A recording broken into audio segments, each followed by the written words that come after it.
From the bookshelf to the big screen, we have all heard of Marvel. This multi-billion-dollar company rules your local cinemas, but it hasn't always been this way. Today, we will discuss how Marvel went from the brink of failure to fortune. It's the 1990s. Marvel Comics dominate the shop fronts with hundreds of different stories to read. Sales were rising exponentially, and comic book stores were surfacing more and more. Fans brought more comics, knowing that what they were purchasing had a large future ahead of it. Marvel dominated the comic industry so hard that their comics became investments. Collectors started buying comics for the future, with many owning multiple copies of the same story but with different covers. These ranged from foil covers all the way to glow-in-the-dark ink. These felt exclusive and were labelled as rare by Marvel. Comic sales dropped, with fans realising that they weren't rare, but just mass-produced duplicates. Shops were full of stock, but with this strategy no longer working, stock just sat still, with Marvel still producing more. Marvel collapsed from the mistake of selling rarity to millions. This collapse led to the closure of hundreds of comic book stores, the failure of major distributors, and a significant decline in their stock value. All Marvel was left with were warehouses filled with unwanted comics and a $1 million debt. On December 27, 1996, Marvel filed for Chapter 11 bankruptcy protection.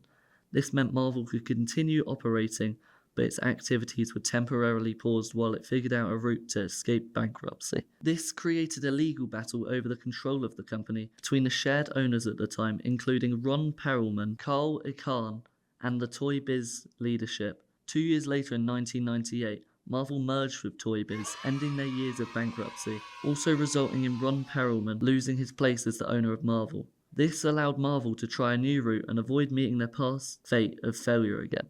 Marvel wanted to take their characters to the big screen, but because they only just got back on their feet, they could not afford this expense. The only valuable assets they owned were their characters. Marvel decided to take a risk, selling many of its characters' film rights to different studios. This meant that the film studios got to develop characters from Marvel on the big screen with full creative control and the opportunities to create sequels and spin-offs.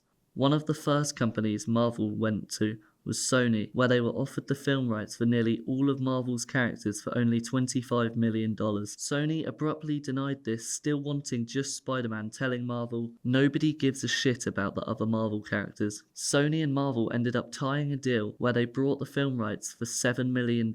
From 2002 to 2007, Sony produced a trilogy of Spider-Man films. They grossed over $2.5 billion worldwide, turning what was once a failed comic into a global blockbuster. This showed Marvel's idea of taking them from the comics to the screen was correct, but they had to take a risk of selling the characters and leaving it in others' hands for it to happen. Other studios such as Fox, Universal, and New Line Cinema brought characters' screen rights separately from Marvel. Key films from these franchises include The X-Men, Fantastic Four, and Blade.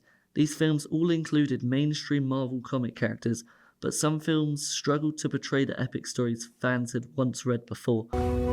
Say that again?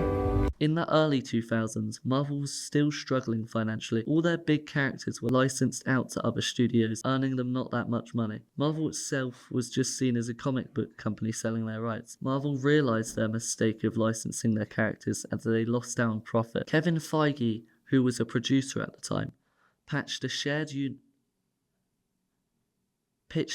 universe inspired by how comic books crossed over characters in storylines and compared it to the financial